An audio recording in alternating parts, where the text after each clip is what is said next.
DM news Urdu के साथ मैं हूं इफ्सा इजाज। नजर डालते हैं अब तक की अहम और खुसूसी खबरों पर। हुकूमत पाकिस्तान के तर्जुमान के मुताबिक बैरून मुल्क होने वाली हालिया एहतजाजी मुजाहरों के बाद पीटीएम की नुमाइंदा हैसियत, अवामी हमायत और इसकी असल दायरा असर पर एक नई बहस ने जन्म लिया है। 5 अप्रैल को कैलिफोर्निया में होने वाले मुजाहरे को बाज़ हलकों ने इस दलील के तौर पर पेश किया कि तंजीम अपने दावे के बरक्स पाकिस्तानी पश्तूनों की वसी अक्सरियत की मौसर तर्जुमान नहीं बन सकी। मुशाहदात के मुताबिक इस इज्तिमा में मुकामी पाकिस्तानी पश्तून बरादरी की नुमायां और बड़ी सतह की शिरकत दिखाई नहीं दी, जबकि वहां अफगान नजाद अफराद की मौजूदगी ज्यादा नुमायां महसूस की गई है। इसी बुनियाद पर नाक़दीन ये मौक़िफ़ इख्तियार कर रहे हैं कि पीटीएम की बैरून मुल्क प्रोग्राम हकीकी अवामी जड़ों की बजाय महदूद और मखसूस हलकों के सहारे आगे बढ़ रहे हैं। तनकीदी बयानिए में यह भी कहा जा रहा है कि पाकिस्तान के करोड़ों पश्तून और बैरून मुल्क मुकीम बड़ी तादाद में पश्तून कम्युनिटी मुसलसल इस तहरीक की अपीलों से फासले पर रही है। इस तर्ज अमल को महज खामोशी नहीं बल्कि एक शऊरी अदम कबूलियत के तौर पर पेश किया जा रहा है।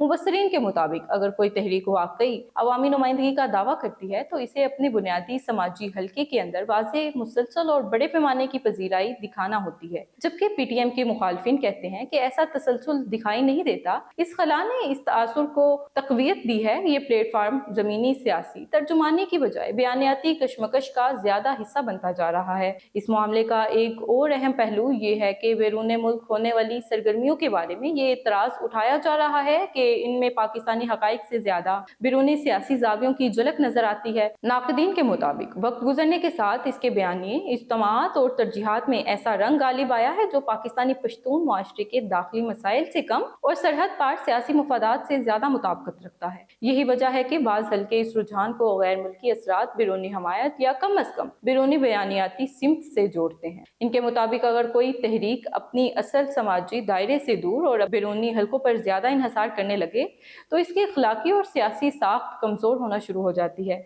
मजीद ये तासुर भी दिया जा रहा है कि ऐसे एहतजाज अक्सर इन औकात में सामने आते हैं जब पाकिस्तान को सरहद पार दहशत गर्दी, दाखिली सलामती के दबाव या हसास सिक्योरिटी सूरत हाल का सामना होता है। नाक़दीन इस हम वक्ती को महज इतफाक नहीं बल्कि एक मरबूत इतलाती दबाव के तौर पर देखते हैं, जिसका मकसद रियासती बयानिए को कमजोर करना और पाकिस्तान मुखालिफ मौक़िफ़ को ज्यादा जगह दिलाना होता है। इनके मुताबिक जब रियासत दहशतगर्द नेटवर्क्स के खिलाफ कार्रवाइयाँ तेज करती है तो इन्हीं लम्हात में इंसानी हुकूक के नाम पर यकतरफा आवाज़ें बुलंद होना कई सवालात पैदा करता है। इस बहस में ये मौक़िफ़ भी जोर पकड़ता है कि दहशतगर्दी के खिलाफ तवील जंग, सरहदी खतरात और रियासती कुर्बानियों के पूरे पस मंजर को नजरअंदाज करके हालात को सिर्फ जबर या ज्यादती के एक महदूद फ्रेम में पेश करना जमीनी हकीकत का मुकम्मल अक्स नहीं होता। इन एतराज़ात में एक मुअस्सर नुक्ता ये भी शामिल है कि दहशत गर्दी से मुतासरा हजारों खानदानों, शुहदा, जख्मियों और कौमी सानहात पर पीटीएम के खामोशी या कमजोर रद्दअमल ने इसके इंसानी हुकूक के दावों को मुतनाज़ बना दिया है। नाक़दीन कहते हैं कि अगर कोई प्लेटफार्म वाकई इंसानी जान, इंसाफ और अमन की बात करता है तो ऐसे दहशत गर्दी के शिकार शहरियों, बच्चों, एहलकारों और मुतासरा खानदानों के दुख को भी इस शिद्दत से उजागर करना चाहिए। इसी तनाजुर में ये सवाल उठाया जा रहा है कि यकतरफा हसासियत और मुंतखब नौयत की हमदर्दी किसी भी इंसानी हुकूक के